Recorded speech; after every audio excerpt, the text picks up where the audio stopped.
உயர்மட்ட ஞானம். பகவத்கீதை என்ன சொல்லுதுன்னா, பல ஜென்மங்கள் கழிந்த பிறகு ஒருவன் என்னை அடைகிறான், சரணாகதி பண்ணுகிறான், ரஜோகுணமான தமோகுணமான ஆகாரங்களை விட்டு விடுகிறான், ஞானியாகி விடுகிறான், பற்றற்றவனாகி விடுகிறான்னு சொல்லியிருக்கு.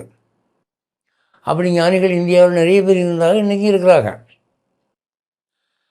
அந்த மாதிரி கூட்டம்தான் உலகெங்கும் இருக்க வேண்டும் என்று அவன் அமைக்கவில்லை.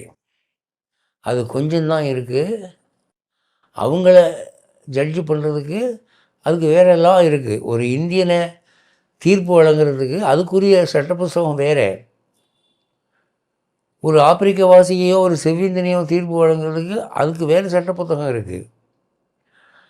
ஒரு செவ்விந்தியன் ஒரு மானை கொன்று பச்சையாக தின்னுட்டான் அப்படின்னு சொன்னால் அதுக்காக அவன் தண்டிக்கப்பட மாட்டான். அதை போய் கோர்ட்டில் வச்சா அது சரி, அது அவங்க ஜாதி பழக்கம் விட்டுருப்பாங்க. ஆனால் இங்கே ஒருத்தன் யாகம் பண்ணக்கூடியவன் நிறைய காரியத்தை பண்ணினான்னா இங்கே அவனுக்கு தண்டனை உண்டு. ஒரு முனிவர் ஒரு நண்டுடைய ஒரு காலை ஒழிச்சு தின்னதுக்கு உடம்பு போகிறான் குஷ்டரோகம் வந்துடுச்சுன்னு புராணம் சொல்லுது. ஆனால் முழு நண்டையும் காலி பண்ணுறவன் எத்தனை பேர் இருக்கான் உலகத்தில்? அவனுக்கெல்லாம் குஷ்டரோகமாக வருது. அவங்களுக்கு மட்டும் வேறு நீதி நியாயம், இவருக்கு மட்டும் வேறு நீதி நியாயம்னா இவங்க ஸ்டாண்டர்டுக்கு ஜட்ஜ்மெண்ட்டு வேறு, அவங்க ஸ்டாண்டர்டுக்கு ஜட்ஜ்மெண்ட்டு வேறு. அப்படி நல்லா யுக்தியாக யோசனை பண்ணி வச்சுருக்கான்.